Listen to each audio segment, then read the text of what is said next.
dua manapun.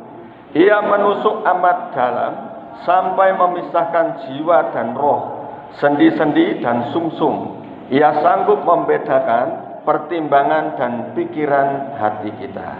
Amin. Jadi yang bisa menjadi standar benar atau tidaknya satu pengajaran ini tetap dengan firman. Tetapi bukan sekadar penyampaian firman, tetapi firman yang kuat dan berkuasa, yang tajam seperti pedang bermata dua. Ya, karena banyak hamba Tuhan atau banyak anak-anak Tuhan ketika menyampaikan firman ini pedangnya cuma bermata satu. Bermata satu, kenanya ke depan terus, ke orang lain terus. Ya kan, ada teguran, ya ini untuk kamu, ini untuk kamu. Nah ini artinya membawa pedang yang bermata satu. Kalau pedangnya bermata dua, ketika kita angkat, kita kena sendiri. Yang nyampaikan kena, yang di bawah pun kena. Amin. Nah jadi kita pakai standar firman. Nah terus kita bisa membedakan roh. Ya, membedakan roh ini kalau di 1 Korintus 12 ayat 10, nah ini tentang karunia, ada beberapa karunia. Ada karunia penglihatan, ada karunia nubuat, ada karunia untuk berkata-kata dengan hikmat, dan ada karunia untuk membedakan roh. Ada karunianya di situ. Nah, jadi kita perlu melihat, karena di dunia juga ada namanya roh duniawi yang memakai kuasa roh juga. Nah, pekerjaan di roh dunia ini banyak. Ini ada berbagai macam. Kalau di Jawa namanya klenik. Nah, klenik ini artinya orang yang suka menghitung hari-hari baik. Menghitung hari baik. Terus, jadi kalau mau rezeki harus ke sana pas hari ini, tidak boleh ke sana, itu klenik. Gitu ya. Terus kalau di Cina ada namanya Feng Shui. Feng Shui tentang hari keberuntungan, hari sial, itu ada. Terus Hong Shui itu untuk ilmu menerapkan rumah itu yang bagus menghadap kemana, ya, menghadap kemana. Terus masang kaca ini pun nggak boleh sembarangan. Pasang kaca ini, kalau ini pintu masuk, terus ada kaca di depan, ini namanya menolak rezeki. Jadi mental, mau masuk nggak jadi katanya. Apakah pekerjaan roh dunia ini bisa masuk ke dalam pelayanan?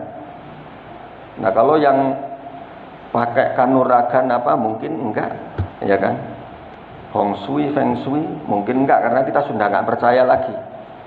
Tetapi yang biasanya dipakai dalam kesembuhan, dalam hal-hal yang supranatural, ini yang bisa menyusup. Yang bisa menyusup, karena gini, ada orang yang namanya indigo. Indigo ini punya kemampuan untuk melihat, untuk berbicara kepada makhluk lain, ya, berbicara kepada makhluk halus. Karena saking halusnya jadi nggak kelihatan, ya kan? Terus bisa berbicara kepada binatang, maksudnya bisa berkomunikasi. Kalau kita yang ngomong kepada binatang, binatangnya ngerti atau enggak, kita semua bisa. Tapi kita bicara dan binatang itu ngerti. Indigo. Terus indra keenam ini juga bisa nerawang, bisa meramal. Ya kan, masa depan, masa lalu bisa kelihatan semua. Bisa membaca pikiran orang. Walaupun kelihatannya ini serius gitu kan. Serius banget ini, tetapi bisa terbaca. Wah, ini kayaknya serius gini, ternyata pikirannya ini lagi mikirkan, wah mupuknya kapan ini, ya kan? Wah waktunya panen ini. Pikirannya bisa kemana-mana, bisa terbaca. Terus hatinya, walaupun di sini kelihatan sukacita, bersorak-sorai, padahal di dalam hatinya nangis, bisa terbaca. Amin. Nah, jadi kalau ada yang nyusup seperti ini, indigo atau indra keenam. Nah, perbedaan-perbedaannya nanti kita akan buka, kita lihat. Kalau indigo ini ciri-cirinya memang kelihatannya sama dengan karunia roh tadi. Kalau indigo ciri-cirinya yaitu bisa mengetahui apa yang orang lain tidak ketahui. Ya. Terus bisa melihat apa yang orang lain tidak bisa lihat, bisa berkomunikasi dengan makhluk astral, makhluk lain, ya kan? Nah, terus ciri-ciri yang lain orang indigo ini nanti perhatikan kalau di rumah anaknya seperti ini, perhatikan, biasanya susah tidur, sering gelisah. Saya punya teman yang di Ponorogo. Ini satu kali ditemui bapaknya. Ini pakai bedak, padahal ini anak laki. Pakai bedak putih. Terus matanya dikasih hitam-hitam, wah kayak gini. Yang aneh waktu ditanya, kalau orang Jawa sama anak laki kan, kamu kok dandan kayak gini? Oh iya Pak, karena teman saya kayak gini semua. Yang ngajak ngobrol sama saya kayak gini Pak. Ternyata diajak ngobrol sama jin-jin itu kecil-kecil. Nah mukanya sama putih, terus ini bulat-bulat gitu. Jadi bisa ngomong. Nah ini tanda-tandanya seperti. Jadi kenapa nggak bisa tidur? Seringkali gelisah karena diganggu, diajak ngomong. Mau tidur sebentar, ada yang bangunin, diajak ngobrol. Nggak tenang. Nah bisa merasakan apa yang datang yang orang lain nggak lihat, makanya nggak pernah tenang hidupnya. Jadi nah ini kalau masuk ke dalam pelayanan ini kayaknya mirip. Nanti yang lain dapat karunia penglihatan. Pak, saya dapat lihat ini ada noni Belanda Pak. Ada yang pernah kayak gitu, soalnya pas di Jawa saya diminta mendoakan. Ada seorang cewek ya, orang Cina ya, tiba-tiba itu lihat noni Belanda, lihat genderuwo, lihat pocong, tapi dia ketakutan. Terus akhirnya saya diminta untuk melayani untuk kelepasan. Nah setelah dilepaskan beres, nggak pernah lihat lagi. Nah ini ya. Nah ini kalau di pelayanan tiba-tiba ada orang yang punya indera keenam dan indigo, kalau di gereja yang belum siap bisa kecolongan ini, ya kan? Soalnya yang dilihat bisa sama. Kalau pas lihat setan-setan sama. Tetapi begitu lihat malaikat itu yang membedakan. Nanti mereka nggak bisa lihat. Ya kan? Susah untuk melihat. Katanya kan gini, banyak orang yang sudah sakti. Terus kamu kan sudah banyak melihat itu. Penguasa-penguasa gunung-gunung, penguasa di langit, ya kan? Dewa-dewa. Tapi pernahkah lihat Yesus? Oh, belum pernah. Ya kan? Itu yang bisa membedakan. Nah, jadi kalau nyusup dengan sepertinya penglihatan yang sama, tetapi beda gitu, ada satu perbedaan, gitu ya. Terus ada lagi kami dulu di pelayanan di Semarang itu ada orang yang pakai tenaga dalam, Kundalini namanya. Kundalini ini punya tenaga dalam yang bisa untuk kesembuhan, untuk mencabut roh juga. Nah, waktu itu ketika kami berdoa, ada yang waktu berdoa ini kok gerakannya lain, yang lain cuma dalam nama Yesus, cuma tangannya gini kan. Yang ini beda, wah iya, ini sudah beda. Berarti ada sesuatu yang lain. Wahnya langsung pimpinan kami negara, Bapak minggir, karena kamu pakai tenaga dalam. Di sini tidak diperbolehkan. Ya. Yang lebih bahaya lagi pakai kebatinan itu enggak kelihatan sekali. Cuma langsung itu langsung bisa nerawang, bisa kelihatan. Yang pakai kebatinan itu yang nyusupnya lebih rapi lagi, gitu ya. Nah makanya kita harus waspada, kita harus teliti, bisa membedakan roh. Amin. Terus ada lagi. Ini satu contoh, kami waktu pelayanan masih belajar ya, masih tahap belajar pelayanan. Pertobatannya juga belum lama, jadi masih baru. Kalau KKR ini saya paling ke depan itu, kalau pas altar call saya duluan, saya pengen dapat urapan, maju terus. KKR di mana-mana senang. Nah tiba-tiba ada KKR di satu gereja yang besar, mengundang hamba Tuhan itu dari luar negeri. Kalau tidak salah dari India ya, dari India. Nah terus waktu di altar call semua yang didoakan ini tumbang semua. Ketika tumbang semua seperti dilawat Tuhan gitu kan. Saya mau maju ini tertarik. Tetapi telinga saya mendengar, "Hai anakku," langsung kaget saya. Saya mulai perhatikan, bukan waktunya lagi kamu minta dilayani, tetapi sekarang saatnya kamu melayani. Saya ditegur seperti itu. Terus saya tanya sama Tuhan, "Tuhan, apa maksudnya?" Setelah itu Tuhan tunjukkan ada tangan yang besar gitu. Tangannya berbulu-bulu dan kukunya panjang-panjang ini seperti ini. Jadi orang banyak ini diginikan, sep, tumbang semua. Nah, ada kekuatan lain yang musuh. Nah, ini yang tidak kelihatan. Tidak kelihatan. Bukan berarti saya mengklaim hamba Tuhan ini sesat, enggak. Tetapi ada roh, karunia hikmat. Nah, karunia hikmat ini juga kita harus teliti.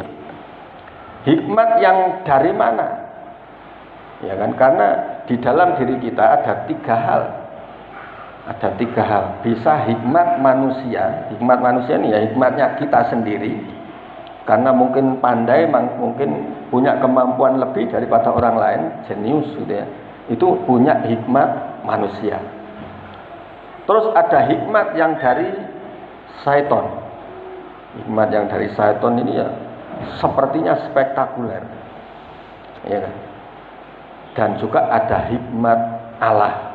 Kalau hikmat Allah jelas hikmat yang lebih atau di atas rata-rata. Hikmatnya spektakuler sampai kalau di Alkitab kan seperti hikmat Salomo sampai tertulis di dalam Alkitab.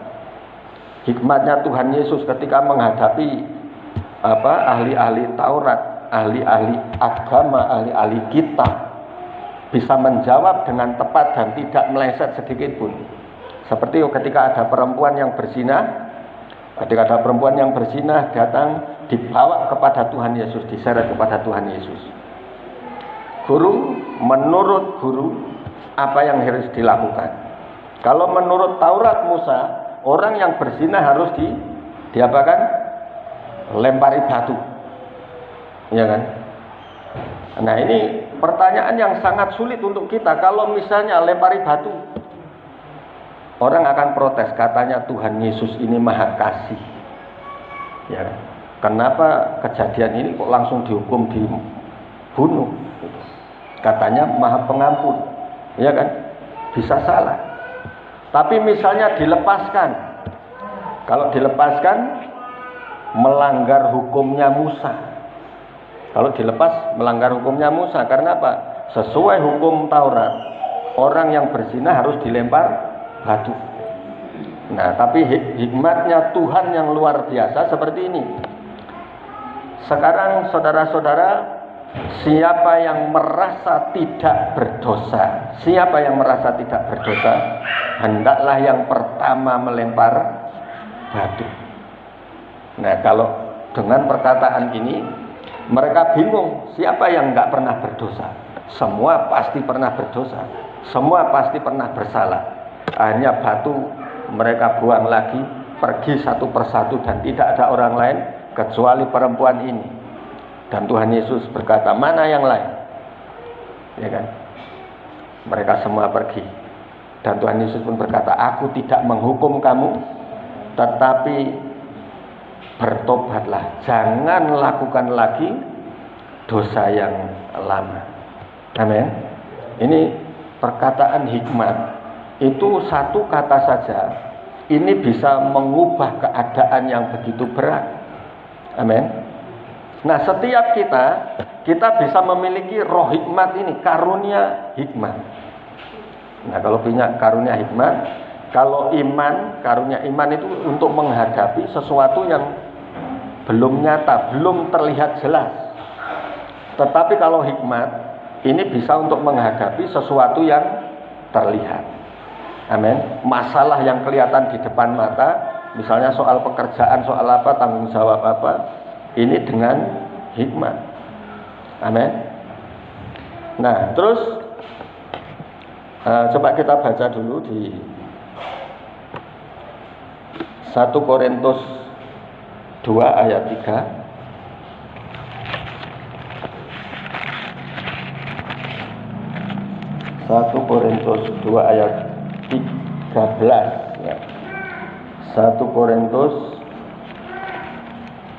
2 ayat 13. Oke, sudah ketemu? Ya. Dan karena kami menafsirkan hal-hal rohani kepada mereka yang mempunyai roh, kami berkata-kata tentang karunia-karunia Allah dengan perkataan yang bukan diajarkan kepada kami oleh hikmat manusia, tetapi oleh roh. Jadi enggak heran kalau orang di gereja sekalipun, orang yang sudah Kristen sekalipun, ketika firman disampaikan, ini tidak ngerti, enggak paham. Ya kan? Karena apa? Di sini Rasul Paulus berkata, dan karena kami menafsirkan hal-hal rohani kepada mereka yang mempunyai apa? Mempunyai roh. Mempunyai roh, di sini R-nya R besar. R besar artinya Roh Kudus. Kami menafsirkan hal-hal rohani bagi mereka yang memiliki roh. Karena kalau di dalam kita ada Roh Kudus, yang disampaikan dari Roh Kudus itu pasti bisa diterima. Amin. Bisa dimengerti. Nah, ya kalau yang nggak ngerti-ngerti, ya mungkin karena Roh Kudusnya nggak diizinkan untuk menguasai kita. Jadi kita nggak ngerti-ngerti, ada selubung yang nutupi itu. Sampai ayam tumbuh gigi ya seperti itu terus, gitu ya. Nah, terus juga dikatakan Yakobus 3 ayat 13 sampai 15. Ini nanti kelihatan perbedaannya. Yakobus 3 ayat 13 sampai 15. Ini perhatikan, jadi banyak orang yang mengaku punya hikmat Tuhan, yang mengaku punya karunia Tuhan, tetapi di sini akan kita lihat hal hikmat yang dari atas. Siapakah di antara kamu yang bijak, dan berbudi? Baiklah ia dengan cara hidup yang baik menyatakan perbuatannya oleh hikmat yang lahir dari apa? Kelemah lembutan. Katanya punya hikmat Tuhan, tetapi kelakuannya kasar sama orang. Ya, ini tidak mencerminkan hikmat yang dari atas. Ada kelemah lembutan. Amin. Ayat 14, jika kamu menaruh perasaan iri hati dan kamu mementingkan diri sendiri, janganlah kamu memegahkan diri dan janganlah kamu berdusta melawan kebenaran. Nah, jadi kalaupun ada karunia-karunia tetapi menaruh perasaan iri hati, jadi masih ada di dalamnya iri hati, dan kamu mementingkan diri sendiri. Mau orang yang mementingkan diri sendiri itu apa? Egois. Ya. Ini. Janganlah kamu memegahkan diri dan janganlah kamu berdusta melawan kebenaran.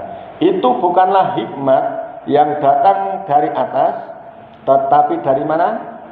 Dari dunia, dari nafsu manusia, dari setan-setan. Nah, ini perhatikan di gereja, kalau ada orang yang mengakunya berhikmat tetapi masih ada iri hati, ada mementingkan diri sendiri, yang penting aku. Nah, ini tanda, ya, satu tanda bahwa itu hikmat yang dari dunia, hikmat dan nggak bisa ngatasi. Tetapi kalau dari Tuhan, apa yang diperlihatkan, kalau itu ancaman, itu bisa diatasi. Amin. Nah, contoh gini, saya dulu waktu itu mendoakan orang ini penyembah Ratu Pantai Selatan, Ratu Kidul, ya kan. Nah, dia punya berbagai senjata, terus Karena perjanjiannya sudah waktunya, dia harus diambil.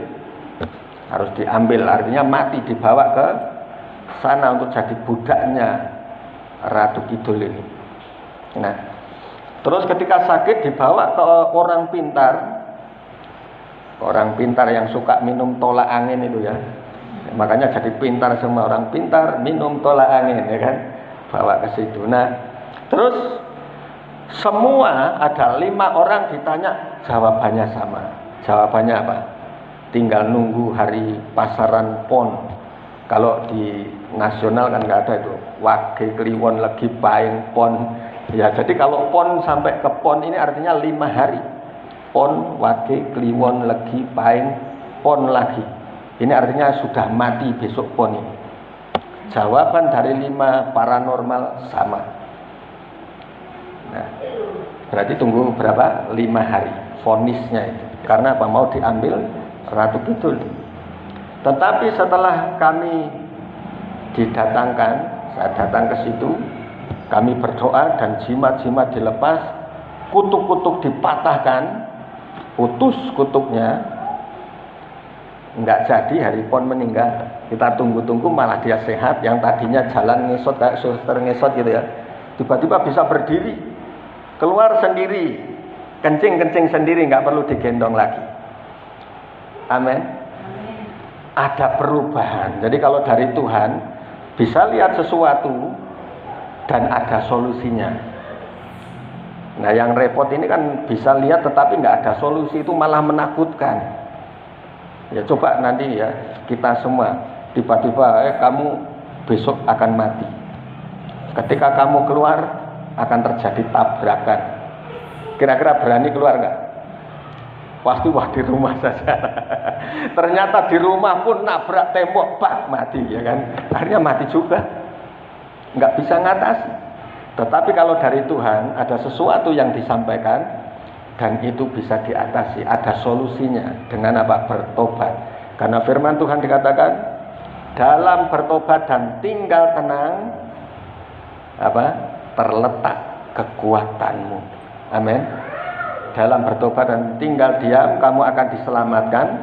Dalam tinggal diam dan percaya terletak kekuatanmu. Amin.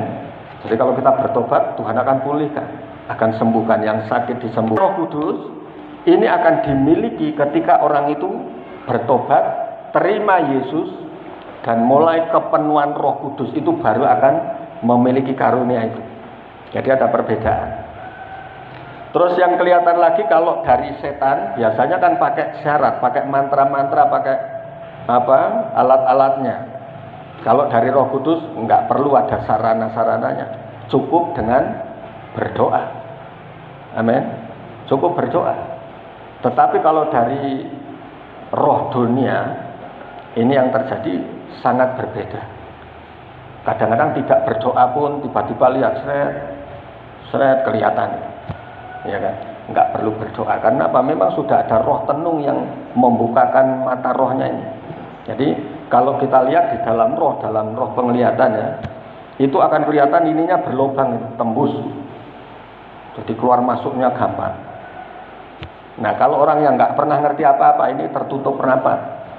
Yang sedikit tahu ini ada lubang cuma kecil. Wah ini kelihatan di dalam roh, gitu ya. Oke, jadi kita harus bisa membedakan roh supaya apa? Rasul kepada nabi-nabi, pengajar-pengajar, guru Injil, untuk apa? Membangun tubuh Kristus. Jadi Tuhan memberikan karunia ini bukan untuk iseng. Nanti tahu-tahu Pak Sembiring Tuhan bukakan matanya, seret, diperlihatkan genderuwo, tiba-tiba pas di rumah, wah, ketakutan. Nah terus Tuhan ngata-ngata gitu, enggak seperti itu. Tuhan enggak, modelnya enggak seperti itu, ya kan? Tetapi setiap apa yang diperlihatkan itu ada tujuan. Tuhan memberikan karunia-karunia itu untuk apa? Membangun tubuh Kristus, untuk apa? Menjadi semakin dewasa, mencapai pengetahuan yang benar. Terus supaya kita bukan lagi anak-anak, menjadi anak-anak rohani yang mudah diombang-ambingkan, oleh berbagai-bagai angin pengajaran. Ya, seperti tadi yang saya singgung dari awal.